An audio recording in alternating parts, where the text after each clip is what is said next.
കാരണമൊന്നുമില്ലാതെ സ്വാർത്ഥതയ്ക്ക് വേണ്ടി മാത്രം ഹിംസ പ്രവർത്തിക്കുന്നത് അധർമ്മമാണ് പാർത്ഥ.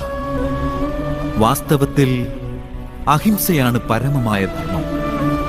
അതോടൊപ്പം തന്നെ സത്യം, കുപിതനാകാതിരിക്കുക, ത്യാഗം, മനസ്സിന്റെ ശാന്തി, നിന്ദിക്കാതിരിക്കുക, ദയാഭാവം, സുഖത്തിൽ ആകർഷിതനാകാതിരിക്കുക, കാരണമൊന്നുമില്ലാതെ യാതൊന്നും പ്രവർത്തിക്കാതിരിക്കുക, തേജസ്, ക്ഷമ, ധൈര്യം, ശരീരം പരിശുദ്ധമാക്കി സൂക്ഷിക്കുക, ധർമ്മത്തെ നശിപ്പിക്കാതിരിക്കുക, അഹങ്കരിക്കാതിരിക്കുക, ഈ ഗുണങ്ങളെല്ലാം സാത്വിക ഗുണസമ്പത്ത് അഥവാ ദൈവിക ഗുണസമ്പത്ത് എന്നാണ് അറിയപ്പെടുന്നത്.